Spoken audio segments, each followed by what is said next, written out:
නමෝ බුද්ධාය හැම දිනාටම තෙරුවන් සරණයි.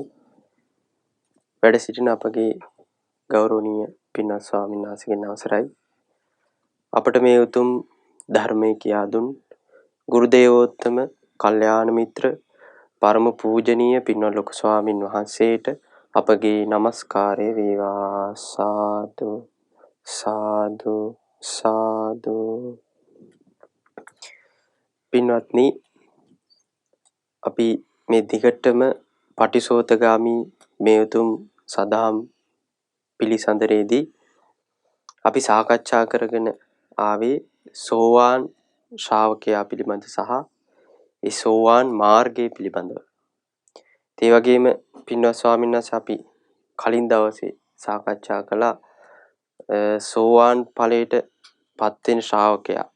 එහෙම නැත්නම් සෝතාපට්ටි අංග පිළිබඳ. සෝවාන් ශ්‍රාවකයා තුල පිහිටන අංග පිළිබඳව. ඒකේ බුදුරජාණන් වහන්සේ වදාළේ සෝතාපට්ටි අංග විදිහට බුදුරජාණන් වහන්සේ කෙරෙහි නොසෙල්වෙන ප්‍රසාදය, වගේම උතුම් ධර්මයේ කෙරෙහි නොසෙල්වෙන ප්‍රසාදය, ශ්‍රාවක සංඝ රත්නයේ කෙරෙහි නොසෙල්වෙන ප්‍රසාදය. ඒ වගේම යාගේ ජීවිතේ පිහිටන සුවිශේෂී ලක්ෂණයක් තමයි ආරිකාන්ත සීලය කියන එක. ඒක අපි කලින් දවසේ ගොඩාක් විස්තරයක් කරා මේ සීලය කියන්නේ කොයි වගේ දෙයක්ද? ඒක ආරිකාන්ත සීලයක් බවට කොහොමද පත් වෙන්නේ පුද්ගලයා තුළ කියන එක. ඒ වගේම ස්වාමීන් වහන්සේ අද අපි සාකච්ඡා කරන්න බලාපොරොත්තු වෙනවා සෝතාපන්න ශ්‍රාවකයා පිළිබඳව. කියන්නේ සෝතාපන්න ඵලයට පත් වුණු ශ්‍රාවකයා. ඒතර බුදුරජාණන් වහන්සේ වදාලා සෝතාපන්න ඵලයට පත් වුණාට පස්සේ එයා ආත්ම භාව 7ක් ඇතුළත ඒකාන්තයෙන් නිවන අවබෝධ කරනවා. 8 වෙනි භවයක් කරා එයා යන්නේ නැහැ කියන එක. එතකොට ස්වාමීන් වහන්සේ මේ සෝතාපන්න ශ්‍රාවකයා ආත්ම භාව 7ක් ඇතුළත නිවන අවබෝධ කරනවා කියන්නේ 8 වෙනි භවයකට එයා යන්නේ නැහැ කියන්නේ. එතකොට එයාගේ ජීවිතේ තියෙන කෙලෙස් බන්ධන ගොඩාක් ලිහෙන්න ගන්නවා. මොකද සසරට බැඳලා තියන්නේ කෙලෙස් නිසා. එතකොට එයාගේ ජීවිතයේ තියෙන කෙලෙස් බන්ධන අන්න ගෙවෙන්න ගන්නවා ධර්මාවබෝධ වීමත් සමග. ඒකේ පළවෙනි මාර්ගඵලය තමයි සෝතාපන්න වීම. ඒකත් එක්ක බුදුරජාණන් වහන්සේ වදාළේ අපිට මතකයි රතන සූත්‍රයේ පින්න ස්වාමීන් වහන්සේ උන්වහන්සේ වදාලා සක්කාය දිට්ඨි විචිකිච්ඡිතංච සීලබ්බතං වාපි යදත්ති කිංචි. සෝතාපන්න ඵලයට ශ්‍රාවකෙක් පත් වුණාට පස්සේ අපි දන්නවා සසරට බැඳලා තියෙන සංයෝජන 10ක් භාග්‍යතුන් වහන්සේ වදාලා. ඒකට මේකෙන් පළවෙනි සංයෝජන 3 අනුප්‍රහාණය වෙනවා සෝතාපන්න ශ්‍රාවකයාගේ. ඒ තමයි සක්කාය දිට්ඨිය. ඊළඟට විචිකිච්ඡාව, සීලබ්බත පරාමාස. ඒකට සක්කාය දිට්ඨිය විදිහට බුදුරජාණන් වහන්සේ වදාලා 20 ආකාර විදිහට අපි මේ බන්ධන වෙලා තියෙනවා. බැඳලා තියෙනවා. ඊළඟට විචිකිච්ඡාව, සැකය කියන එක බන්ධනයක් හැටියට අපේ ජීවිතේ තියෙනවා. සසරට බන්ධනයක්. ඊළඟට තමයි සීලබ්බත පරාමාස. නොයේක් සීල වෘත විදිහට සංසාරයට බැඳලා තියෙනවා සත්‍යය. ඒතර මෙන්න මේ සංයෝජන 3 අර සෝතාපන්න ශ්‍රාවකයාගේ ප්‍රහාණය වෙනවා මුලින්ම. ඒකට ඒ වගේම බුදුරජාණන් වහන්සේ වදාලා සෝතාපන්න ඵලයට පත් වුණාට පස්සේ ඒ ශ්‍රාවකයා තව සුවිශේෂී ලක්ෂණයක් එයාට ලැබෙන. ඒ කියන්නේ එයා විඳින්න තියෙන දුක්ඛිත ලෝකවලින් නිදහස් වෙන්න ගන්නවා. උන්වහන්සේ මේ ගාථාවෙන් වදාලා චචාබිඨානානි අභබ්බෝකාතෝ. ඒ කියන්නේ ඒ ශ්‍රාවකයා තුල සතර පායේ උපදින්න සිද්ධ වෙන කර්ම සිද්ධ වෙන්නේ නැහැ කියන්නේ. අබබ්බයි. එයාගේ ජීවිතෙන් සිද්ධ වෙන්නේ නැහැ ඒක. ඒ තමයි නිරේ යන කර්මයක් එයාගේ ජීවිතේ සිද්ධ වෙන්නේ. තිරිසන් ලෝක යන කර්මයක් සිද්ධ වෙන්නේ.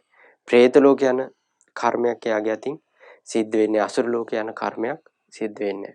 ඒකට සම්පූර්ණයෙන්ම සතර පායෙන් නිදහස්. ඒකේ අර ලස්සන වචනයක් මුණ ගැහෙන ස්වාමීන් වහන්සේ අර නියත ගති කියන එක අපිට මේ අටුවාවාදී අධ්‍යයනය කරද්දී ඒ කියන්නේ එයාගේ ජීවිතේ නියත ගමනක් තියෙන සෝතාපන්න ඵලයට පත් වුණාට පස්සේ. ඒකට මේ නියත ගමනේ සතර අපාය එයාගේ ජීවිතේ නෑ.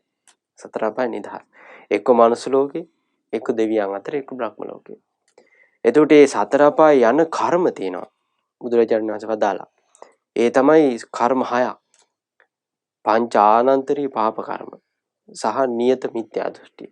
ඒකට මේ සෝතාපන්න ඵලයට පත් වෙච්ච ශ්‍රාවකයා අතින් කවදාවත් මව මැරීම කියන එක සිද්ධ වෙන්නේ නැහැ.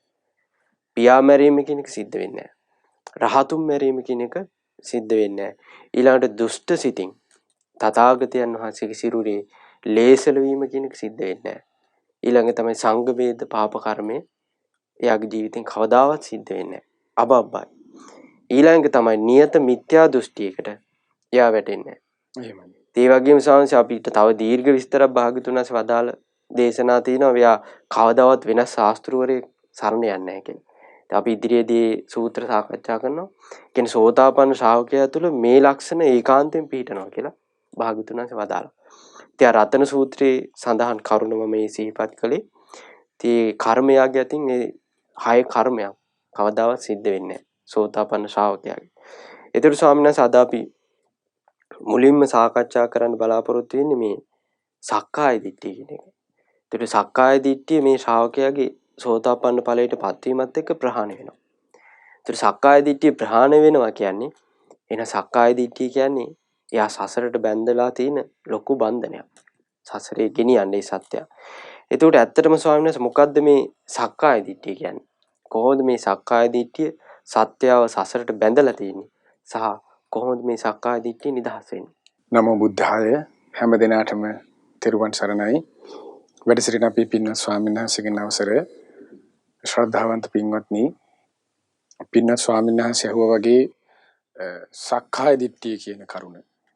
ඒ කියන්නේ සෝවාන් භූමියට පැමිණෙන ශ්‍රාවකයෙකුගේ ප්‍රහාණය වෙච්ච කරුණක්.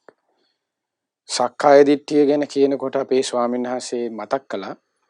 අපි අහලා තියෙනවා දස සංයෝජන කියලා. ධර්මීත් ඒ තමයි සංයෝජන කියලා කියන්නේ සසරට බැඳ තබන කාරණාව.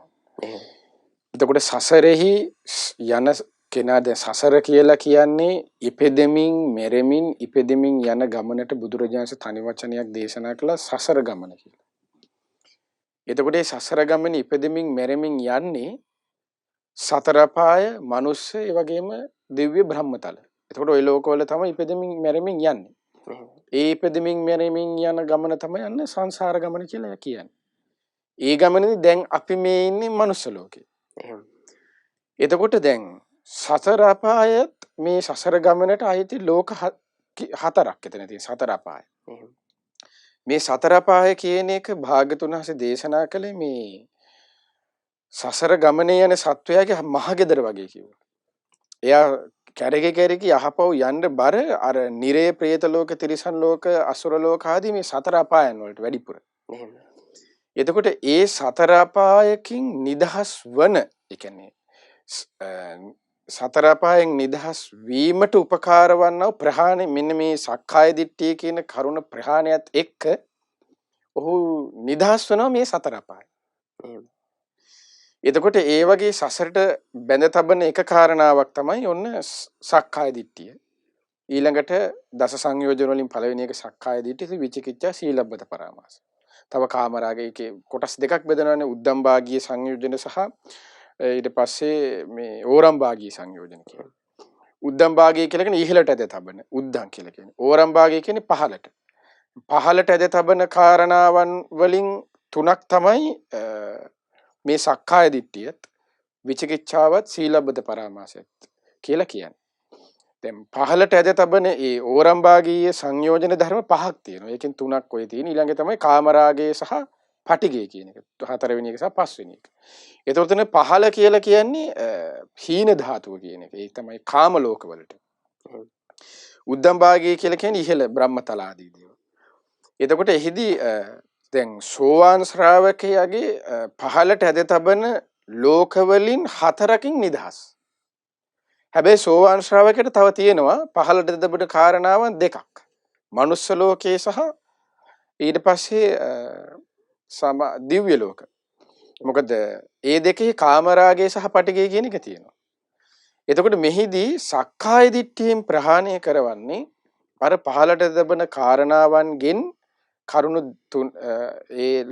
සතර අපායගාමී දේවල් ටික. එතකොට සක්කාය කියන වචනේ තේරුම තමයි අපේ ස්වාමීන් වහන්සේටත් මතක ඇති. සක්කාය කියන්නේ සකාය දෘෂ්ටිය. සක්කාය කියන්නේ සකාය කියන එක. තමා ගැන, තමන් පිළිබඳව කියන එක. තමන් පිළිබඳව දෘෂ්ටිගතිකව ඉන්නවා. ඒක තමයි සක්කාය දෘෂ්ටිය කියලා. ඇත්තට මේක දෘෂ්ටියක්. දැන් අපි අහලා තියෙන්නේ උපාදානවල මොනවද? කාම උපාදාන, දිට්ඨි උපාදාන, සීලබ්බත උපාදාන, අත්තවාද උපාදාන. එතකොට උපාදාන කියන වචනේ තේරුම තමයි ග්‍රහණය වෙනවා නැත්නම් බැඳී යනවා කියන එක. එතකොට බැඳී යන අපි ග්‍රහණය කරගන්නා වූ එක් කාරණාවක් තමයි දෘෂ්ටි කියන්නේ. ඒ කියන්නේ අපි බැඳී යන අපි ග්‍රහණය කරගන්නා වූ එක කාරණාව තමයි මේ දෘෂ්ටි. ඒ දෘෂ්ටි වලට අයිති එකක් තමයි මේ සක්කාය දිට්ඨිය කියලා කියන්නේ. මේ සක්කාය දිට්ඨිය කියන කරුණ ප්‍රහාණය වනවත් එක්කම සියලු දෘෂ්ටීන් ප්‍රහාණය වෙනවා. දැන් අපි අහලා තියෙන්නේ සාමාන්‍යයෙන් ගත්තාම අපි මූලිකව දන්නවා ශ්‍රාස්වත කියලා දෘෂ්ටියක් තියෙනවා. උච්ඡේද දෘෂ්ටි තියෙනවා. මේ ආදී දෘෂ්ටි සියල්ලම. ඊට පස්සේ ලෝකේ කෙරවලක් තියෙනවද? කෙරවලක් නැද්ද? ඊට පස්සේ ජීවය වෙන එකද? ජීවය එකක්ද නැද්ද? ජීවය කියලා එකක්. ඔය ආදී ගොහෝ දෘෂ්ටි තියෙනවා. ඒ සියල්ල ප්‍රහාණය වන්නේ මෙන්න මේ සක්කාය දිට්ඨිය ප්‍රහාණයත් එක්ක.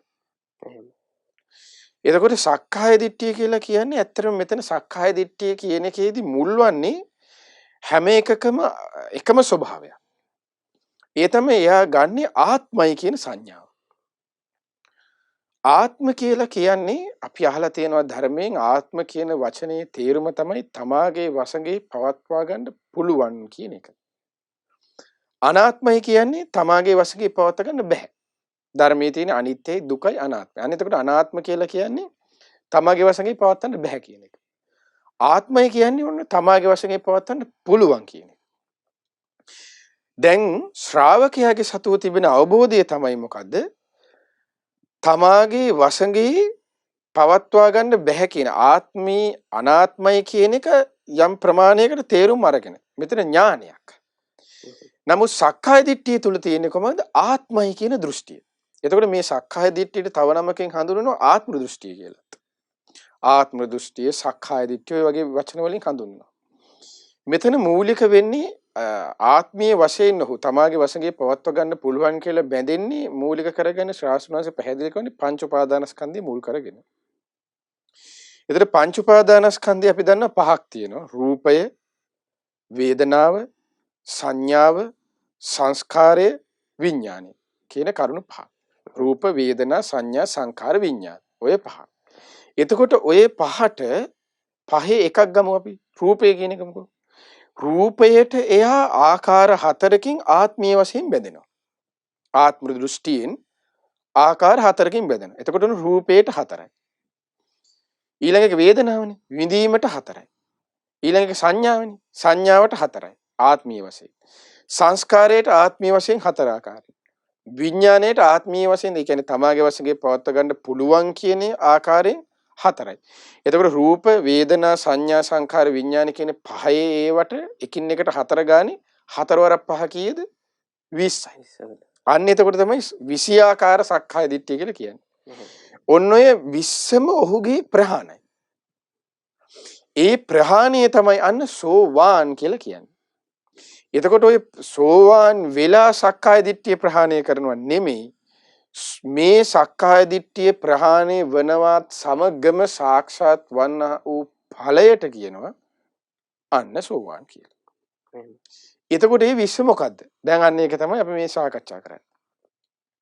ඒ තමයි ඒකට ලස්සන දේශනාවක් තියෙනවා. මේ සංයුත්ත නිකායේ 3 වෙනි පොත් වහන්සේගේ ගද්දූල බද්ද කියලා. අනිත් සූත්‍රවලත් බොහෝ තව සූත්‍රවල හම්බෙන. ඒකෙන් අපි ගද්දූල බද්ද කියන සූත්‍රය මුල් කරගත්තොත් ගද්දූල බද්ද කියලා කියන්නේ දන්වැලෙහි ගැට ගැසූ සුනකයා කියන එකයි.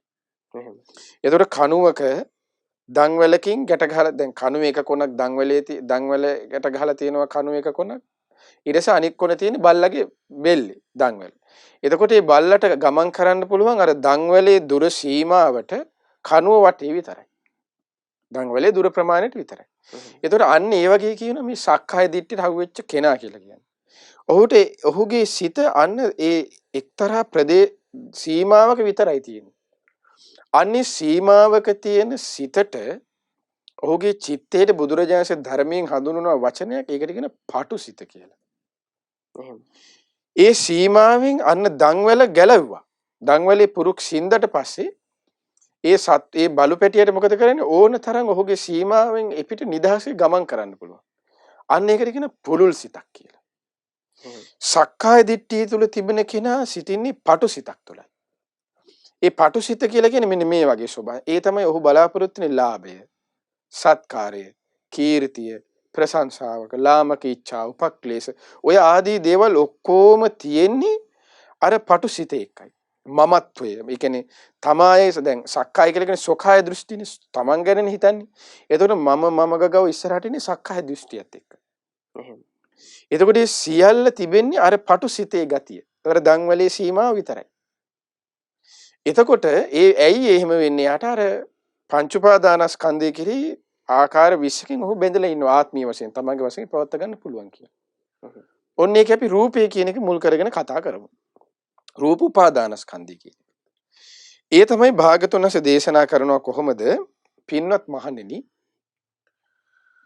අශෘතවත් පෘථග්ජනෙක් ඉන්නවා. දැන් ඔන්න අපි පෘථග්ජනයා කියන කලින් වැඩසටහනක අපි ස්වාමීන් මතකයිද අපි සාකච්ඡා කළා. එහෙම. ඒතර පෘථග්ජනයෙක් ඉන්නවා කියනවා. අන්න එයාගේ ලක්ෂණ ටික මෙතනත් කියනවා. මේ පෘථග්ජනයාගේ හැටි තමයි කියන මෙහෙම එකක්. ඔහු ආර්යයන් වහන්සේලා නොදකින්න කෙනෙක්. ඒ ආර්යාණං අදස්සාවි. ආර්යයන් වහන්සේලා නොදකින්න කෙනෙක්. ඒ කියන්නේ බුදුරජාණන් වහන්සේ සංඝයා ධර්ම ඒව දැකිල්ලක් නෑ. යාගේ මේ විස්තුරුණුවන් ගැන කිසි පැහැදීමක් නෑ. දැන් සෝවාන් වෙන්න තිබෙන සතු ශ්‍රාවකයෙකුගේ අංග ගැන අපි පින්නස්වාස කලින් වැඩසටහන කතා කරේ සෝතාපට්ටි අංග කියලා. එතකොට ඒකෙන් තුනක් තමයි බුද්ධ ධම්ම සංඝ. එතකොට අන්නේ මේ බුද්ධ ධම්ම සංඝ කියන තුනුරුවන ගැන ඔහු දකින්නේ නෑ ඒවා. ඒ කියන්නේ නොදකින්න කෙනෙක්. එහෙම. අරියාණං අදස්සාවි. දැක්මක් නෑ. දැක්මක් නැහැ කිසිම. එහෙම. ඒතර දැක්මක් නැහැ කියලා කියන්නේ මේ බුදු ගුණ දහම් ගුණ සංඝ ගුණ කටපාඩම් නැහැ කියන එක නෙමෙයි. සමහරට කටපාඩම් තියෙන්න පුළුවන්. දැක්ම කියලා කියන්නේ ප්‍රඥාවෙන් දැක්මක් නැහැ කියලා මේ කියන්නේ. එහෙම. එතකොට ආර්යයන් වහන්සේලා නොදකින්න කෙනෙක්. ආර්ය ධර්මයට අදක්ෂ කෙනෙක්. ඒ කියන්නේ අරියාණං අදස්සාවි ආර්ය ධම්මස් අකෝවිදු. ඒ කියන්නේ ආර්ය ධර්මයට අදක්ෂ කෙනෙක්. එයා තේරුම් ගන්න දක්ෂ නෑ ආර්ය ධර්මයේ. ධර්මයේ කියලා හිතන්නේ වෙන දේවල්. අර අපි ශ්වාස කලින් වැඩසටහන ලස්සනට විස්තර කළා. ඒතර අදක්ෂ කෙනෙක් ආර්ය ධර්මයේ නොහික්මුණු කෙනෙක්. ආර්ය ධම්මස්ස අවිනීත නොහික්මුණු කෙනෙක්. විනීතයි කියන්නේ හික්මනවා කියන එක. අවිනීත නොහික්මුණු කෙනෙක්. සත්පුරුෂාණං අදස්සාවි. සත්පුරුෂයන් කියන එක දන්නේ නැහැ කියන්නේ. දැන් අපිට මතක ඇති අපේ ස්වාමීන් වහන්සේ ශ්‍රද්ධානුසාරී ධම්මානුසාරී ශ්‍රාවකේ විස්තර කරනකොට ඒ ශ්‍රාවකීන්ටත් කිව්ව සත්පුරුෂ භූමියට පැමිණිච්චයි කියලා. එහෙම. එතකොට සෝවාන් ශ්‍රාවකයා කොහොමද සත්පුරුෂයනේ? එතකොට ඊට කලින් පැමිණෙන්න තිබෙන මාර්ගයටත් කියනවා සත්පුරුෂයා කියන එක. එතකොට මේ මාර්ගයේ සිටම ඔහු සත්පුරුෂයි. එතකොට ඒ කියන්නේ මනාකොට සත්පුරුෂයා හඳුනා ගැනීම හැකියාවක්. අසත්පුරුෂයා හඳුනා ගැනීම හැකියාවක්. ඒ කියන්නේ දැක්මක්. ඒ ශ්‍රාවකයෙකු සතුව තිබෙනවා. සෝවාන් වෙලා සත්පුරුෂෙක් දකින්නව නෙමෙයි. ඊට කලින්ම සත්පුරුෂ අසත්පුරුෂකම යට දැනගන්න පුළුවන්. සද්ධානුසාරී ධම්මානුසාරී මට්ටමේ ඉඳන්ම. එතකොට ඔන්න සත්පුරුෂයන් වහන්සේලා දකින්න කෙනෙක්, සත්පුරුෂ ධර්මයේ දක්ෂ කෙනෙක්, සත්පුරුෂ ධර්මයේ හික්මුණු කෙනෙක් කියනවා. මේ සෝවාන් ශ්‍රාවකයා. නමුත් අශෘතවත් පෘථග්ජනයා කොහොමද? මේ සත්පුරුෂ ධර්මයේ නොහික්මුණු කෙනෙක්. අන්නේ කෙනා මොකද කරන්න කියනවා? ඒ නොහික්මුණ මේ අශෘතවත් පෘථග්ජනයා මෙතන තියෙන පෘථග්ජනයා කියන වචනයට කලින් වචනයක්. නිකන් අමුවෙන් නිකම් පෘථග්ජන කියලා දක්වලා නැහැ. ඊට කලින් කියන තව වචනයක් මේ පෘථග්ජනයා විස්තර කරනකොට අසුතවා පෘථග්ජනෝ. දැන් බුදුරජාණන්සේගේ ශ්‍රාවකයා විස්තර කරනකොට ශ්‍රාවක කියලා තනියම නැත කරන්නේ නැහැ භාගතුන් වහන්සේ. සුතවාරිය ශ්‍රාවකෝ කියලා කියන්නේ. ශ්‍රුතවත්ාරිය ශ්‍රාවකයා. අශෘතවත් පෘථග්ජන ඔය විදිහට කියන්නේ. එතකොට මේ අශෘත කියලා කියන්නේ ශ්‍රුත කියන වචනේ අපි අහලා ඇති ධර්මයේ මේ පින්වතුනේම. ඒ තමයි තියෙන සද්ධා සීල ශ්‍රුත අන්තනක් හම්බ වෙනවා. එතකොට ශ්‍රුතේ කියලා කියන්නේ ධර්මයේ කියන එක. එහෙම. ඒ ධර්මයේ නොදකපු කියන එක තමයි අර විස්තර කරන ආර්යයන් වහන්සේලා දැකලා නේ ආර්ය ධර්ම හික්මුනේ නේ ඒවා. එතකොට ධර්මයේ කියලා කියන්නේ සතර සතිපට්ඨානයේ සතර සම්‍යක්පදාන සත්‍තිස් බෝධිපාක්ෂික ධර්මයන් ඒව ගැන දන්නේ. එතකොට ඒ කියන්නේ අශෘතවා කියන එක. සුතව ශ්‍රාවකයා කියලා කියන්නේ මේ ධර්මයන් ගැන දන්නවා. ඇසූ කියන එක. සුත කියලා ඇසූ. අහලා තියෙන්නේ මොකක්ද අර සත්‍තිස් බෝධිපාක්ෂික ධර්මයන් ධර්මයේ කියන එක. ඒක සුතවාරිය ශ්‍රාවකෝ අසුතව පුදුජනෝ කියලා කියනවා. එතකොට ධර්මයේ අහසා නැති අශෘතවත් පෘථග්ජනයා ඔන්න හිතනවා කියනවා රූපය ගැන අර සතරාකාරයෙන් හිතනවා කියන ඔන්න පළවෙනි එක. ඒ තමයි කියනවා භාග්‍යතුන් වහන්සේ දේශනා කරනවා කොහොමද රූපං අත්තතෝ සමනුපස්සති. ඒ තමයි කියනවා ඔහු මොකද්ද? රූපය ආත්මයක් හැටියට රූපය ගැන මුලාවෙන් දකිනවා කියනවා. රූපං අත්තතෝ සමනුපස්සති. රූපය කියන එක ආත්මයක් හැටියට අත්තතෝ සමනුපස්සති. ආත්මයක් හැටියට මුලාවෙන් දකිනවා කියනවා. එතකොට දැන් මෙතන රූපය කියලා කියන්නේ දැන් ආත්ම අනාත්ම කියන එක අපි කලින් කතා කරන්නේ ආත්මය කියන්නේ මොකද්ද? තමගේ වශයෙන් පවත්වා ගන්න පුළුවන්. අනාත්මය කියන්නේ තමගේ වශයෙන් පවත්වා ගන්න බෑ. දැන් මේ ධර්මයේ අසා නැති අසෘතවත් පෘථග්ජනයාගේ ලක්ෂණය මොකද්ද? එයා හිතනවා රූපය අත්තතෝ තමගේ වශයෙන් පවත්වා ගන්න පුළුවන්. රූපය ආත්මයි කියලා. දැන් රූපය කියන එක අපි බුදුරජාණන්සේගේ ධර්මයේ අහලා තියෙනවා මොකක්ද කියලා. ඒ තමයි රූපය කියලා කියන්නේ පඨවි, ආපෝ, තේජෝ, වායෝ කියන සතර මහා ධාතුන් හටගත්ත දෙයට කියනවා රූපය කියලා. එතකොට මේ සතර මහා ධාතුන්ගෙන් හටගත්තා වූ රූපය, ඒ කියන්නේ පඨවි ධාතුව පිළිබඳව, තේජෝ ධාතුව, වායෝ ධාතුව, ආපෝ ධාතුව, ඒ සියල්ල එතකොට එයා මොකද කරන්නේ? එයාගේ දැක්ම මොකද්ද? එයා හිතන් ඉන්නේ අසෘතවත් පෘථග්ජනයා මගේ වශයෙන් පවත්වා ගන්න පුළුවන් කියලා. ඒකයි රූපය ආත්මයි කියලා කියන්නේ. දැන් ඕක ගැන අපේ ස්වාමීන් වහන්සේ හරි ලස්සන විස්තරයක් තියෙනවා. ඒ තමයි බුදුරජාණන් වහන්සේගේ ධර්මයේ අපි අහලා තියෙනවානේ රහතන් වහන්සේලා දැන් භාග්‍යතුන් වහන්සේ ප්‍රමුඛ සීල රහතන් වහන්සේලා සතුව තිබෙනවානේ ලක්ෂණයක් පටිසම්භිදාවන්. ඒ කියන්නේ අර්ථ ධම්ම නිරුත්ති පටිභාන කියන ওই හතරට කියනවා සතර පටිසම්භිදා කියලා. ඒතකොට සතර පටිසම්භිදාවන්ගෙන් යුක්ත වූ රහතන් වහන්සේලා දෙසූ දහම් පරියායක් සඳහන් වන උතුම් සූත්‍ර පොත් වහන්සේ නමක් තියෙනවා සූත්‍ර පිටකයට අයත් කුද්දක නිකායේ සූත්‍ර පිටකයට අයත්. ඒ තමයි ඒකට කියනවා පටිසම්භිදා මග්ගප්පකරණය කියලා. මේ පටිසම්භිදා මග්ගප්පකරණය කියන පොත් වහන්සේගේ දැන් මේක ඇත්තටම සාරිපුත්ත මහ රහතන් වහන්සේ මුල් වෙලා යන ධර්මපරියායක් මෙතන විස්තර වෙන්නේ පටිසම්භිදා මග්ගප්පකරණය. එතකොට ඒ පොත් වහන්සේ තුල මෙන්න මේ විවිධ විස්තරයක් තියෙනවා. ඒක එක කොටසක තියෙනවා දිට්ඨි කතා කියලා. දෘෂ්ටීන් පිළිබඳ කතා. දැන් අපි අහලා තියෙනවා සාස්වත උච්ඡේද. ඊට පස්සේ සූත්‍ර පිටකේ හම්බ වෙනවා මෙහෙම එක් කොටස්. ඒ කියන්නේ අපිට හම්බ වෙනවා සාස්වතයි උත්තේජය කියලා. සමහර වෙලාවට සාස්වත උත්තේජ කියන එක විස්තර කරලා නෑ සූත්‍ර පිටකේ සමහර තැන්වල. ලෝකයේ මේ කෙරවලක් තියෙනවා කියලා තියෙනවා සූත්‍ර පිටකේ. නමුත් ඒක විස්තර කරලා නෑ. ලෝකයේ කෙරවලක් නෑ. ලෝකයේ කෙරවලක් ඇත්තේත් නෑ නැත්තේත් නෑ. ජීවය කියලා එකක් තියෙනවා ජීවය කියලා එකක් නෑ. ජීවය කියලා ඇත්තේත් නෑ නැත්තේ. ඔය වගේ අර මේ දෘෂ්ටීන් ගැන තියෙන සූත්‍ර පිටකයේ තුල විග්‍රහය. කියන්නේ එකිනෙකා තුල හට ගන්නා දෘෂ්ටීන්. ආන්නේ දෘෂ්ටීන් එකිනෙක විස්තර කරනවා අපේ ඒ උත්තම සාරිපුත්ත මහරහතන් වහන්සේ මේ දෘෂ්ටි කතාවල දිට්ඨි කතා කියලා කියන්නේ මේ පටිසම්භිදා මග්ගප්පකරණ එක ගැන විස්තර කරනවා. ඒ විස්තර කරන තැන මේ සක්කාය දිට්ඨි විස්තර කරන විග්‍රහය ආත්ම දෘෂ්ටි කියන එක කොටස විග්‍රහ කරන විග්‍රහයේදී අන්න එතනදී හරිය ලස්සනට මේ සක්කාය දිට්ඨියේ තිබෙන මේ එක කරුණු දැන් අපිට මේ ගද්දුලබද්ද සූත්‍රයේ කතා කරනකොටත් මේ සංයුතනිකය තුන්වෙනි පොත් වහන්සේගේ වෙන සූත්‍රවල ගත්තත් මේ සූත්‍රය විස්තර කරලා සාස්වනසේ නතර කරන්නේ රූපය ආත්මයි. ওই විදිහට හතර ආකාරයි කියලා ඊට පස්සේ වේදනාව සංඥාව චේතනාව විඥානය ගැනත් ওই විදිහට විස්තර කරලා නතර කරනවා හැම සූත්‍රයකම. ඒ විස්තර කරපු ඒ නතර කරපු තැනේ විග්‍රහය මෙන්න මේකේ විස්තර කරනවා. ඒ මොකක්ද කියන එක. ඒ තමයි හරි ලස්සනට මෙතනදී විස්තර කරනවා මේ කොහොමද කියන එක මේ රූපය ආත්ම වශයෙන් දකින්නවා කියලා කියන එක. දැන් මේකෙත් විස්තර කරන මේ විස්තරෙම තමයි පටන් ගන්න මේ පටිසම්භිදා මග්ගප්පකරණයේ. ඒ තමයි කියන මේ ලොවේහි බුද්ධ ආදී ආර්යයන් නොදක්නාසුළු ආර්ය ධර්මයේ අදක්ෂෝ. දැන් මේ කතාවම යන මේ සූත්‍රයේ තියෙන එක ඉදාසුතව පුතජනෝ අරියාණං අද ඔය ටික ගිහිල්ලා විස්තර කරන පළවෙනි එක මොකද්ද මේ සූත්‍ර පිටකයේ වගේම මේ සූත්‍රය වගේ සූත්‍ර පිටකයේ තමයි මේ පුත්‍රාංශිතයි තියෙන්නේ මේ පළවෙනි එක විස්තර කරන රූපං අත්තතෝ සමුනුපස්සති. කිසිහින් රූපේ ආත්ම වශයෙන් දකින්ද යත්. දැන් ඔන්න මේක නතර කරන්නේ මෙතන ඉන්නේ රූපේ ආත්ම වැටිය මුලාවෙන් දෙකිටස කියන්නේ දෙවෙනි කරුණු ශාස්ත්‍රමස්. දැන් මේකේ ඔන්නේ පළවෙනි කරුණු විස්තර කරනවා මොකද්ද කියන එක. ඒ තමයි දේශනා කරනවා දැන් රූපය කියන එක අපි අහලා තිබ්බනේ පඨවි ආපෝ තේජෝ වායෝ වලින් හැදිච්ච කියන එක. අන්න ඒ කරුණ තමයි මෙතනදී විස්තර කරන්නේ. ඒ තමයි කියනවා මේ ආශ්‍රිතව පුතඥන කියන පඨවි තේජෝ වායෝ ඊට පස්සේ පඨවි ආපෝ තේජෝ වායෝ කියන මේ සතර මහා ධාතු මොකද්ද කොහොමද කියන්නේ ආත්ම වශයෙන් දකින්නවා කියන.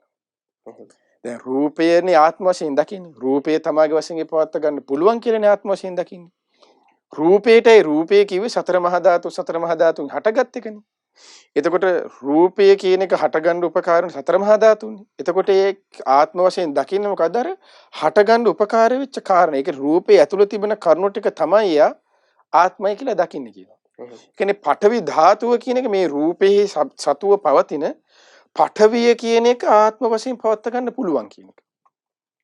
දැන් ඒක අපේ ශ්‍රාසුනාසේ හරි ලස්සනට මහා හත්තිපදෝපම සූත්‍රයේ මොකේද මජ්ක්‍ධිම නිකායේ මේ රූපේට හැත් පඨවි කොටස කුමක්ද කියන එක විස්තර කරනවානේ. ඒ තමයි මොකක්ද? කේසා. කෙස්ය කියනවා. ලෝමා නඛා දන්තා තචෝ මන්සන්නහර ඔය විදිහට අර අපි අහලා තියෙන කේස් ලෝම් නිය දත් සම මස් නහර ඇට ඇට මිදුළු වකුගඩු කඩු හදවත අක්මාව කුඩා බඩවැල මහා බඩවැල ආමාශය ඉස්මුජ ආසුචි. ඔය එතන 20ක් තියෙන පඨවි ධාතු. මූලිකව. ඊට අමතරව ශාස්ත්‍රඥාසේ දේශනා කරන තව ගොරෝසු තදගතිය යුතු ස්වභාවයෙන් යුතු දේවල් ඇද්ද? ඒ ටිකත් පඨවි විදිහට ගන්න කියලා. මේ පඨවි කියන එකෙන් අදහස් කරන්නේ පොළවට පස් වෙලාම කියන එකක්. ඒ පඨවි කියන වචනේ විස්තර කරනවා ශාස්ත්‍රඥාසේ මේ මහා අතිපදෝප සූත්‍රයේදී ගොරෝසු තද ගතියෙන් යුතු. ඒ කියන්නේ යම් කිසි දෙයක් ගොරෝසු ගතියක් තියෙනවද?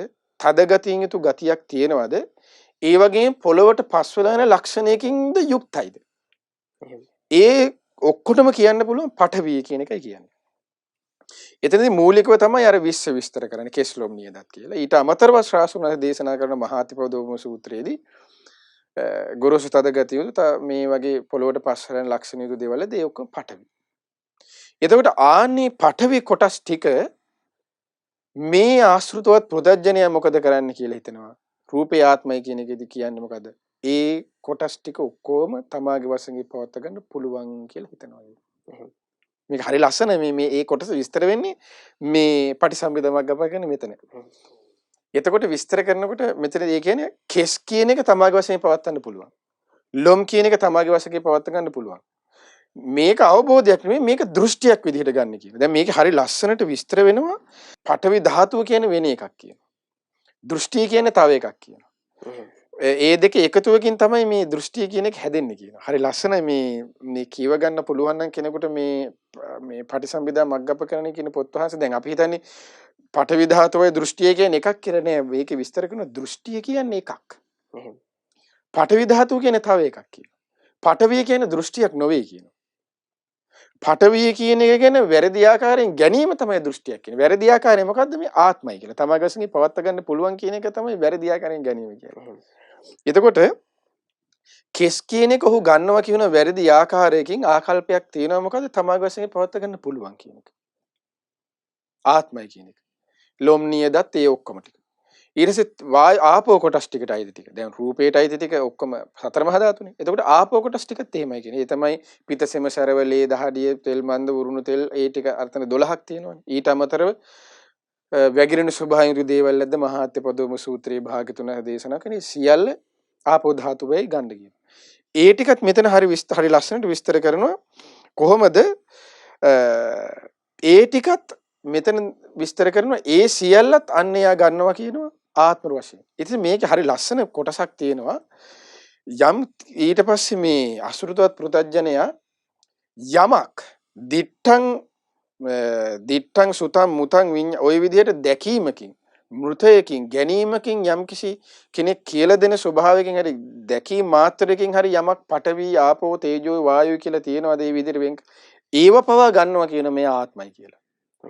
ඒ කියන්නේ දැන් අපි ඒ කියන්නේ මෙතන මෙහෙම එකක් දැන් මහා අතිපදෝපම සූත්‍රයෙන් විස්තර කරන්නේ ආධ්‍යාත්මික පඨවි ධාතු බාහිර පඨවි ධාතු කියලා. එහෙම.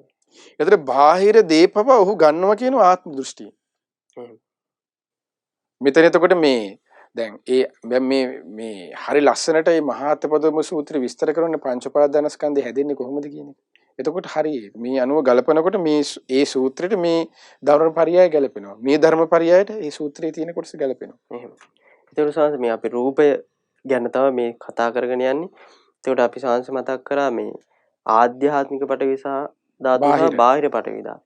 ඒත් ඇත්තටම සාංශ රූපය කියන එක සාමාන්‍යයෙන් ගද්දී කොහොමද අපි සලකන්නේ? තමන්ගේ ශරීරයේද නැත්නම් අපිට පේන එකද? මොකක්ද ඇත්තටම රූපය කියන්නේ? රූපය කියන එක දැන් ඕක හරි ලස්සනට විස්තර කරනවනේ. අපි අහලා තියෙනවනේ දැන් ඔන්න හොඳම සූත්‍රය තමයි අනාත්ම ලක්ෂණ සූත්‍රය. එහෙම. ඒතර අනාත්ම ලක්ෂණ සූත්‍රයේ විස්තර කරනවා මොකක්ද 11 ආකාරයෙන්. එතකොට 11න් කොටස් 3ක් වෙනවා කාලයට. එහෙම. ඉතුරු කොටස් ටික එතකොට 8ක් කියනවනේ. 9 10 11යි. ඉතුරු 8ක් තියෙනවා. ඉතුරු 8 අයිති වෙන්නේ අවකාශයට. ඒක විස්තර වෙන්නේ කොතනද? සංයුත්ත නිකායේ 3 වෙනි පොත් වහන්සේගෙම තියෙනවා කන්ද සූත්‍රය කියලා. මේ පොත් වහන්සේ. කන්ද සූත්‍රය විස්තර කරනවා උපාදාන කියන්නේ මොකක්ද? ඒ කියන්නේ පංචස්කන්ධය කියන්නේ මොකක්ද? පංච උපාදානස්කන්ධය කියන්නේ මොකක්ද කියලා. ස්කන්ධය කියන එක එතනදී විස්තර කරනවා. දැන් පංච කියලා කියන්නේ එතන අර රූප වේදනා සංඥා සංකාර කියන්නේ පහ. එතන ස්කන්ධය කියලා කියන්නේ භාගතුන් වහන්සේ දේශනා කරන්නේ කාලය සහ අවකාශයේ අතර පැවැත්මට භාගතුන් දේශනා කරන ස්කන්ධය කියලා. කාලය සහ අවකාශයේ අතර පවතින රූපයක් තියෙනවනේ. ඒකට කියනවනේ රූපස්කන්ධය කියලා. එතකොට ඒක රූප උපාදාන ස්කන්ධය නෙමෙයි කියනවා කන්ද සූත්‍රය. නමුත් ඔන්න උපාදාන කියන එකක් විස්තර කරනවා භාගතුන් වහන්සේ කන්ද සූත්‍රය. උපාදාන කියන වචනේ තේරුම තමයි කියනවා සාසව උපාදානීය. ආශ්‍රව ඇති කරන ආකාරයෙන් ආශ්‍රව ඇති කරවමින් උපාදාන කියන එක අපි කලිනුත් අහුවේ ග්‍රහණය වෙනවා. ආශ්‍රව ඇති කරන ආකාරයෙන් අන්න ග්‍රහණය වෙනවා අර කාලය සහ අවකාශයේ අතර පවතින රූපයට. එතකොට අන්න ඒකට කියන රූප උපාදාන ස්කන්ධය. එහෙම. කාලයේ ඒ කියන්නේ ආශ්‍රව ඇති කරන ආකාරයෙන් ග්‍රහණය වීම කියන කොටස නැද්ද? උපාදාන කියන වචනේද? එතකොට තියෙන රූපස්කන්ධය කියන එක. රහතන් වහන්සේ. ඉතුරු අනිත් ඔක්කොගේම තියෙන අනාගාමී, සකදාගාමී, සෝවාන්, ඊට පස්සේ සද්ධානුසාරී, ධම්මානුසාරී, පුතඥය ඔක්කොගේම තියෙන්නේ රූප උපාදානස්කන්ධය. කාලයේ ආශ්‍රව ඇති කරන ආකාරයෙන් බැඳී යන ලක්ෂණයක් තියෙනවා. එතකොට අන්න ඒකට කියනවා රූප උපාදානස්කන්ධය කියලා. ආශ්‍රව ඇති කරන ආකාරයෙන් කාලයේ සහ අවකාශයේ අතර පවතින විඳීමට ග්‍රහණය වෙනවාද? ඒක වේදන උපාදානස්කන්ධය. ආශ්‍රව ඇති කරන ආකාරයෙන් සංඥාවට ග්‍රහණය වෙනවාද? කාලයේ සහ අවකාශයේ අතර පවතින සංඥා උපාදාන. ওই විදිහ තමයි හැදෙන්නේ. එතකොට එතනදී කාලය සහ අවකාශය කියන වචන දෙකට තනිනමක් බුදුරජාණන් දේශනා කරනවා. ඒකට කියනවා ස්කන්ධය කියලා. ඒකයි රූපස්කන්ධය කියලා කියන්නේ. ස්කන්ධය කියන වචනේ ඇතුලේ තියෙන කරුණු දෙකක්. කාලය සහ අවකාශය කියන එක. කාලය කියන එකට අයිති වෙන්නේ මොකද්ද? අතීතයේ නිරුද්ධ වී ගිය කියන එක. වර්තමානයේ හටගෙන තියෙනවා කියන එක. අනාගතයේ තවම හට නොගත් කියන එක කාලයට. මොන තුනයි. 11 හැදෙන්නේ යන්නේ එහෙමනේ. ස්කන්ධය කියන එක හැදෙන්නේ. ඊට පස්සේ අවකාශයට 8ක් තියෙනවා. අජ්ජත්තාවා බහිද්ධා. ආධ්‍යාත්මිකව බාහිර වේවා. ඕලාරිකංවා සුකුමංවා. ගුරුසු වේවා සියුම් වේවා. හීනංවා ප්‍රණීතංවා. හීන වේවා ප්‍රණීත වේවා. යන් දුරේ සන්තික. දුර වේවා ළඟ වේවා. ඔන්න 8යි. එතකොට ඔය ස්කන්ධයට අදාළ කාලයට 3යි අවකාශයට 8යි. ඔය කරුණු දෙක එකතුවට කිව්ව ස්කන්ධය කියලා. ඔන්න ඔය ස්කන්ධයට රූපය කියන එක තුන රූපස්කන්ධය. අන්න ඒ ආශ්‍රව ඇති කරන ආකාරයෙන් ග්‍රහණය වෙලා නේ රූප උපාදාන ස්කන්ධය. එතකොට එහිදී ආධ්‍යාත්මික රූපය කියන එක විස්තර කරනවා හරි ලස්සනට. ওই ටික විස්තර වෙනවා අභිධර්ම පිටකේ පොත් වහන්සේ නමක් තියෙනවා විභංගප්පකරණය කියලා. විභංගප්පකරණය කියන පොත් වහන්සේ තුල ආධ්‍යාත්මික රූපය, බාහිර රූපය, හීන රූපය, යන් දුරේ සන්තිකය කියන එක විඳීමේ සංඥාවේ සංස්කාරයේ විඤ්ඤාණය ඔක්කොගෙම විස්තර වෙනවා. දැන් සූත්‍ර පිටකයේ තුල නතර කරලා විතරයි තියෙන්නේ මෙච්චරයි කියලා.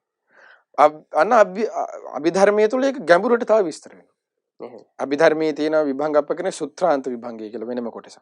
ඒතකොට ඒකේ තමයි මේ කොටස යන්නේ. එතකොට ඒකේ විස්තර වෙනවා මොකද්ද? ආධ්‍යාත්මික රූපය කියලා කියන්නේ අජ්ජත්තං තමායයි කියලා ගන්න එක කියනවා. ඊට පස්සේ බාහිරය කියන එක විස්තර වෙනවා තමාගෙන් බාහිර දේ සියල්ලම කියනවා. එතකොට අන්න එතන බාහිර දැන් එතන සියලුම කොටස් ටිකයි තියෙනවා. දැන් මට බාහිර දෙයක් තමයි ස්වාමීන් වහන්සේ. මට බාහිර දෙයක් තමයි මේ මේෂ පුටු ඔක්කොම. ස්වාමීන් වහන්සේට බාහිර දේ තමයි මට මේ මම අතුළු මේ ඔක්කොම. එහෙම.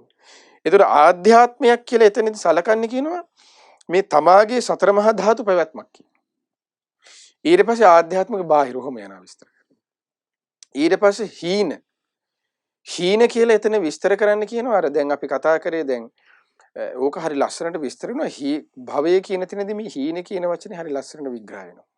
භවය කියන එකේදී කාම භවය විස්තර කරන්න භාවිතා කරලා තියෙන නම තමයි භාගතුන් හීන භවය කියන.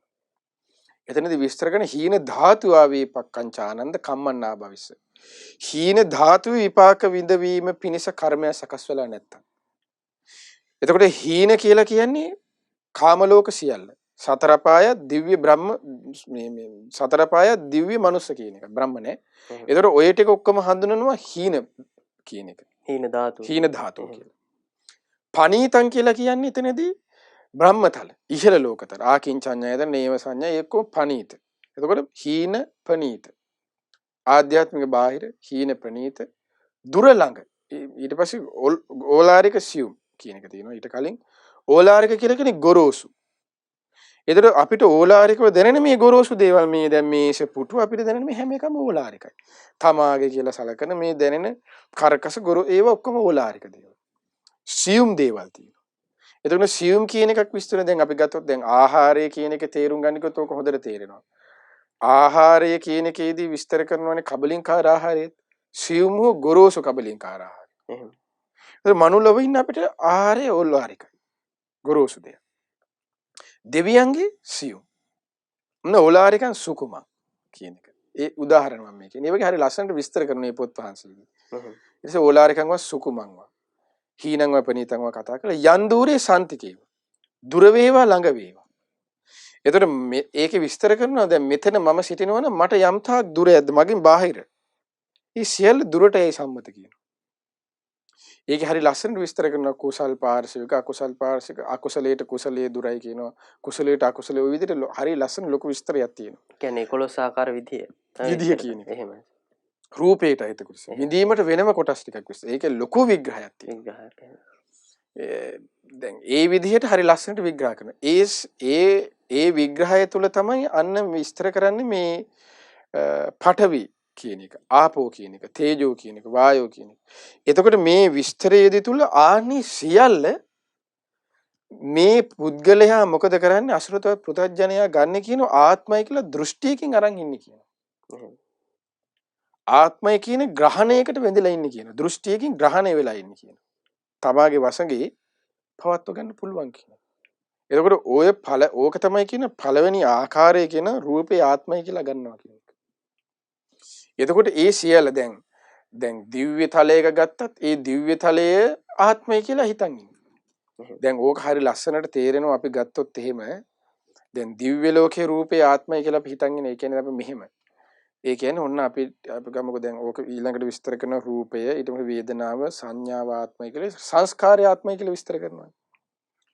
සංස්කාරය කියන එක අපි ධර්මයේ අහලා තියෙනවා මොකද්ද? සංකතං අபிසංකරොන්ති භික්ඛවේ තස්මා සංඛාරාති උච්චති. සංකතේ පංච උපාදානස්කන්ධය. නැවත සකස් කරලා දෙන ස්වභාවයෙන් යුතු නිසා චේතනාවට කියනවා අන්න චේතනාව කියලා. සංස්කාරයට කියනවා සංස්කාරය කියලා. එතකොට චේතනාවකින් නැත්නම් සංස්කාරයකින් නැත්නම් තව වචනයක කර්මයෙන් කරන්නේ මොකද්ද? පංච උපාදානස්කන්ධය හදලා දෙන එක. ඒ සදලා දෙන පංච උපාදානස්කන්ධය දිව්‍ය ලෝකෙ ගියත්, പ്രേත ලෝකෙ ගියත්, සතර පායක ගියත්, මනුස්ස ලෝකෙක ආවත් කොහේ ආවත් තියෙන පංච උපාදානස්කන්ධය. ඒක යා මොකද්ද කරන්න කියනවා අන්න මේ පොත් පහන්සිකෙම තියෙනවා ඒක. මොකද්ද කරන්න කියනවා ඒක පළවෙනි කරුණ ආත්මය කියලා ගන්නවා කියනවා. දැන් ඒකනේ දැන් අපිට ශාස්ත්‍රීය මාස කොහෙවත් අපිට කියලා නෑනේ අපිට පිනක් දහමක් කරලා ඒ සංස්කාරය අපිට ඒ විදිහට පතපත ඉන්න කියන එක නැහැ. හේතුව සකසුත් ඵලය සකස් වෙනවා කියලානේ භාගතුන දේශනා කරලා තියෙන්නේ. ඒකේ ප්‍රාර්ථනාවක් පතන්න දෙයක් නැහැ කියලා කියන්නේ. දැන් අපි මොකද අපි පිනක් කරලා වුණත් අපි මොකක් කරලා වුණත් අපි පතනවා. මෙහෙම වේවා, මෙහෙම වේවා, මෙහෙම වේවා කියලා. ඒක තමයි මේ දැන් ඒක තමයි මේ සක්කාය දිට්ඨියක තුලක ඉන්න කෙනා මොකද කරන්නේ? ඔහු පතනවන්න. මේ සංස්කාරයේ මෙසේ වේවා ආත්මය කියලා ගන්න ඒක. ඒ ඔහු දැන් පින කියන්නේ පුඤ්ඤාභි සංස්කාරය කියන එකනේ. පිනට සංස්කාරය කියන නම දාලා තියෙන බුදුරජාණන්. පින කියලා කියන්නේ නිකන් පින කියලා නතර කරලා නැහැ. පින යනු සංස්කාරය. ඒකට භාගතුන් වහන්සේ දේශනා කළේ පුඤ්ඤාභි සංස්කාරය. පුඤ්ඤාභි සංස්කාරය මොකද කරන්නේ? අසෘතවත් පුතඥය ඒකත් ආත්ම දෘෂ්ටියෙන් ගන්නවා. පින කියන එක තමාට ඕන විදිහට හැන්ඩල් කරන්න පුළුවන්, පවත්වන්න පුළුවන් කියන. ඒක තමයි අර අපි හිතන්නේ. එතකොට එහෙම තමයි අපි හිත පතන්නේ. දැන් හරි, දැන් උන්න දිව්‍ය ලෝක ගියා, දැන් හරි. අපි කොහොමද දන්නේ දිව්‍ය ලෝක යන්න පුළුවන් විදිහට ඒ පින වැඩ කරාද කියලා? දැන් අපි කොහොමද දන්නේ මේ මෙච්චර ප්‍රමාණයක් දිව්‍ය ලෝකෙට දැන් අපි කියමු අපි රේඛාවකට ගත්තොත් 50න් එහා දිව්‍ය ලෝකෙට 50න් අඩු කොටස මනුස්ස ලෝකෙ කියලා එහෙම එකක් නැහැ නේ. අපි කොහොමද තේරුම් ගන්නේ මේ දැන් මේ කරපු අපි මේ පිනින් මේ සිත පහදවගත්තු ආකාරයකින් දිව්‍ය ලෝකෙටයි. මේ සිත පහදවගත්තු ආකාරයෙන් මනුස්ස ලෝකේ නතර වෙන්නේ. අපිට ඒක වෙන් කරන්න බෑනේ. ඒකයි බුදුරජාණන් දේශනා කරේ කර්ම විපාක විශේෂ අචින්තයයි කියලා. ඒ අචින්තිය විශේෂ අසෘතවත් පෘතජ්ජනයාගේ ලක්ෂණය මොකද්ද? ආත්මය කියලා ගන්නවා.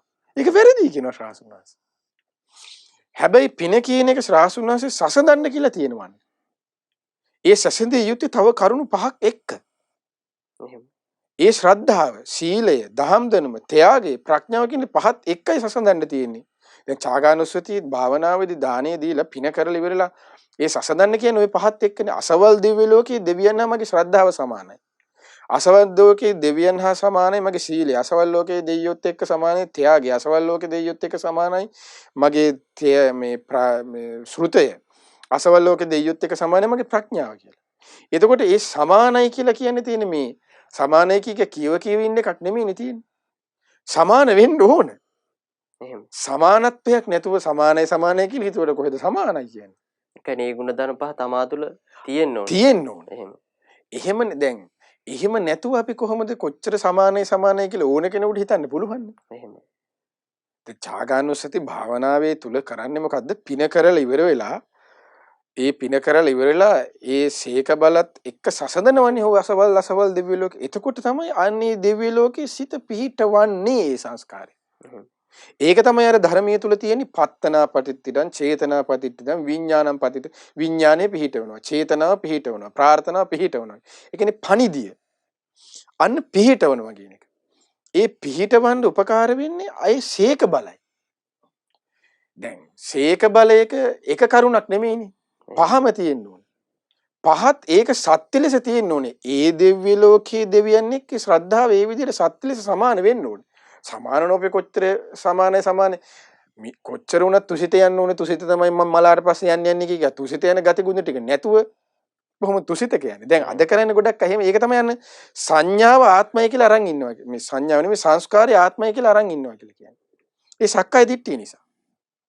එයා හිතන් ඉන්නේ මේක කළා රයිට් දැන් තුසිතේ. එයා එතකොට එයා හිතාගත්ත එයාම ආත්ම කරගත්ත රයිට්. එයාම හිතනවා මේ පින දැන් යන්න සම්පූර්ණයි තුසිතට. මේ පින එහෙම කොහෙද මෙච්චර ප්‍රමාණයක පිනේ මේ ගානෙන් තුසිතට පිනේ මේ ගානෙන් යාමෙට මේ පිනේ ගානෙන් නිම්මාන රතිර මේ පිනේ ගානෙන් තාවතින්සට මේ පිනේ ගාවින් සක්දෙවිදු මේ පිනේ ගාවින් භූමාටු කියලා කොහෙද අපිට සූත්‍ර දේශනා බුදුරජාණන් දේශනා කරලා තියෙන්නේ? අපිට හම්බෙන්නේ අභිධර්මයේ වේවා විනය වේවා ත්‍රිපිටකයේ කොහෙ පීරුවත් නැහැනේ. ඒකයි අසුරතුරත් පෘථග්ජනය හිතාගෙන ඉන්නවා කියලා කියන්නේ ඒක ආත්ම කර. හැබැයි යන්නේ දේශනාව තුල තියෙන අන්න හරි පහකින් පහක් හරියට ඇති කරගෙන පතහන් අන්න යයි. එහෙම නැතුව පහක් නැතුව දන් දෙන්නම් වාලේ අර ස්වාමීන් වහන්සේ විස්තර කළා වගේ ඒකයි මෙතනදී අර ශ්‍රද්ධානුසාරී ධම්මානුසාරී ශ්‍රාවකෙක් තමයි හරියට ආමිෂය වුණත් කරනවා කිව්වේ ආන්නේ ඒකයි. එහෙම අවබෝධයෙන්. ඒතකොට ඒ කෙනාගේ පණිදී ඒ කෙනාගේ ප්‍රාර්ථනාව ඒ කෙනාගේ චේතනාව තමයි යන්න පිහිටවන්න පුළුවන් වෙන්නේ. ඇයි? සීක බල පහක් තිබෙන නිසා. ඒ සීක බල පහ ඒ සමානව තිබෙන නිසා ඒ දෙව්ලොවත් එක්ක. දැන් නිම්මාන රතියේ ඊට පස්සේ දැන් අපි ගත්තොත් එහෙම පරිනිම්මිත වසවර්තියේ ඊට පස්සේ තුසිතේ ඊළඟට මොකේද සක්දෙවිනිනේ කොයි තවුතිසාවේ ඒ සීක බල මට්ටම් වල ප්‍රමාණය අනුවනේ මේ ලෝක වලට යාලා ගිහිල්ලා ඉන්නේ. දැන් බිම්බිසාර රජතුමා මේ ජනවසභ දිව්‍ය පුත්‍රයා වෙලා. ඊට අපිට සූත්‍ර පිටක ඕන තරම් හම් වෙන විසාඛාව නිම්මාන රති. ඒතකොට ඒ පණිදියක් ඒ ධර්ම අවබෝධකින්ලත් ප්‍රඥාවකින් යන්නේ. ඒ සීක බල හැම එකකටම ප්‍රධාන වෙන්නේ අපි හැමෝම හැම එකකටම ගන්නේ ශ්‍රද්ධාවන්ත විය යුතුයි ශ්‍රද්ධාවන්ත විය යුතුයි ශ්‍රද්ධාවන්ත විය යුතුයි කියලා ගන්න තියෙන්නේ. ශ්‍රද්ධාවන්ත නෙමේ ප්‍රඥාවන්තයි විය යුත්තේ. ප්‍රඥාවන්ත වීමක් තිබුණොත් තමයි සැබෑ ශ්‍රද්ධාවන්තයෙක් වෙන්න පුළුවන්. නැත්තම් ප්‍රඥාවකින් නැති ශ්‍රද්ධාව තමයි අපි විශ්වාස කලින් දවසේ විස්තර කළේ අමූලික. එහෙම ප්‍රඥාවෙන් තොර පැහැදීම. පැහැදීම. එහෙම. ඒ පැහැදීමක් ඒ පැහැදීමකට කියන්න බෑ සීක බල. ඒකට කියන්න බෑ ශ්‍රද්ධාව නම් වූ බලය කියලා කියන්න බෑ. ඒක නිකන් පහදිනවා. එහෙම. ඒ අර පහදින්නේ අපි ධර්ම මනසේක ගුණයක් අහලා පහදිනවා, දැකලා කරලා පහදිනවා, ලස්සනට පහදිනවා. ඒ යන්නේ වගේ. ඒක සීක බලයක් නෙමෙයි. එතකොට අන්න ඒකයි මේ සක්කාය දිට්ඨිය කියලා කියන්නේ මේ ලේසි දෙයක් නෙමෙයි කියලා කියන්නේ. දැන් අපිට මේ වෙලාවත් එක්ක අපිට මෙච්චර ඈත කතා කරගන්න වෙන්නේ ස්වාමීන් වහන්සේ. එහෙම. එහෙමයි සාරා. අපි ඒකට අද සාකච්ඡා කරේ ස්වාමීන් වහන්සේ රූපය. ඔව් අපිට ඊළඟට ඊටු ටික දවස් කතා කරමු. ඊළඟට අපිට වේදනා සංඥා සංකාර විඥාන කියන මේ පංච උපාදානස්කන්ධේම අපේ ශාංශ මතක් කළා වගේ ආත්ම දෘෂ්ටියෙන් කොහොමද බැඳිලා තියෙන්නේ සහ ඒක සෝවාන් ඵලයට කියන්නේ කොහොමද මේ ආත්ම දෘෂ්ටි නැති වෙන්නේ නැතිවීමත් එක තමයි ඇත්තටම ශාංශ මතක් කළා වගේ සෝවාන් කියන ඵලේ සාක්ෂාත් වෙන්නේ. එහෙමයි. නැතිවීමේ ප්‍රතිඵලයක් තමයි සෝවාන් කියන්නේ සක්කාය දිට්ඨිය. විචිකිච්ඡාව නැතිවීමේ ප්‍රතිඵලයක් තමයි ඇත්තටම සෝවාන් ඵලය. සීලබ්බත පරාමාසී නැතිවීමේ ප්‍රතිඵලයක්. ඒතර ස්වාමීන් වහන්සේ අද අපි ඒ විදිහට මේ සෝතාපන්න ශ්‍රාවකයාගේ මේ දුරුවන සංයෝජන තමයි අපි මේ සාකච්ඡා කිරීම ආරම්භ කරේ. ඉතින් අදට අපිට ඒ નિયમિત කාලය අවසන් වෙනවා. ඒ නිසා අපි ඊළඟ දවසේ බලාපොරොත්තු වෙනවා මේ පංච උපාදානස්කන්ධේ ඊළඟ අංග කොහොමද සෝතාපන්න වීමත් එක්ක කොහොමද දුර වෙන්නේ කියන එක සාකච්ඡා කරන්න. ඉතින් අද දවසේ මේ විදිහට අප සාකච්ඡා කළා මේ සෝතාපන්න ශ්‍රාවකයා පිළිබඳ ඒ සංයෝජන පිළිබඳ කොහොමද ඒ සංයෝජන දුරු වෙන්නේ කියන එක සාකච්ඡා කළා. අද දවසේ මේ විදිහට රැස් කළ සියලු පින් අපි පුණ්‍යානුමෝදනා කරමු සියලු දෙවියන්ට. සක්දෙවිඳුන් සතරවරන් දෙවියන් සදවිලෝ වාසී සියලුම දෙවියන්ට මේ පින් අනුමෝදන් වෙත්වා. දිව්‍ය සැපයෙන් වඩා වර්ධනය වෙත්වා. සියලු බ්‍රහ්මීන්ට මේ පින් අනුමෝදන් වෙත්වා. සියලු දෙවියන්ටත් බ්‍රහ්මීන්ටත් උතුම් ධර්ම අවබෝධය පිණිසම මේ පින් උපකාර වෙත්වා. සාදු සාදු සාදු. ඒ වගේම අපට මේ උතුම් ධර්මයේ කියා දුන් ගුරු දේවෝත්තම කල්යාණ මිත්‍ර පින්වත් ලොකු ස්වාමින් වහන්සේට මේ පින් අනුමෝදන් වෙත්වා. පින්වත් ගුරු දේවයන් වහන්සේ නිදුක් වෙත්වා, නිරෝගී වෙත්වා, සුවපත් වෙත්වා, දීර්ඝායු සම්පත් ලබත්වා. සුවසේම උතුම් ධර්මාවබෝධය පිණිස මේ පින් උපකාර වෙත්වා. සාදු සාදු සාදු. ඒ වගේම ඔබ අප සියලුම දෙනා නමින් මේ පරලෝකීය සියලුම ඥාතීන්ට මේ පින් අනුමෝදන් වෙත්වා. පරලෝ ජීවිත සුඛී සුවපත් භාවයට පත් වෙත්වා. වහවහ සසර දුකින් නිදහස් වීමට මේ පින් උපකාර වෙත්වා. සාදු සාදු සාදු. ඒ වගේම විශේෂයෙන්ම අද දවසේ මේ උතුම් සදහම් කතිකාවතට වැඩමව වදාළ අපගේ පින්වත් ස්වාමින් වහන්සේට මේ සීල පුණ්‍ය ධර්මයන් අනුමෝදන් වෙත්වා. ඒ වගේම මහමෙවුනා වාසී සීල ස්වාමින් වහන්සේලාට ගෞතම සසුනේ පිළිවෙත් පුරන මහා සංඝරුවනට මේ පින් අනුමෝදන් වෙත්වා. ඒ වගේම අනගාരികා මෑණියන් වහන්සේලාට පැවිදි අපේක්ෂක දරුවන්ට මේ පින් අනුමෝදන් වෙත්වා. අපගේ ගුරුවරුන්ට දෙමාපියන්ට මේ පින් අනුමෝදන් වෙත්වා. ශ්‍රද්ධා කාර්ය මණ්ඩලයේ හැම දිනාටත් ශ්‍රද්ධා ධර්ම දාන සීල සමාජිකින්ටත් මේ පින් අනුමෝදන් වෙත්වා. මේ උතුම් සදහම් කතිකාවත සමග එක් වූ ඔබ සියලු දෙනාට මේ පින් අනුමෝදන් වෙත්වා. හැම දිනාට නිදුක් නිරෝගී සුවපත් භාවයේ චිරජීවනයේ දීර්ඝායු සම්පත් සැලසේවා. සුවසේ පින්දහම් රැස් කරගනිමින් උතුම් චතුරාර්ය සත්‍ය ධර්මය අවබෝධ කරගැනීමේ දුර්ලභ වාසනාව උදා වෙත්වා. සාදු සාදු සාදු. හැම දිනාටම තෙරුවන් සරණයි. නමෝ බුද්ධාය.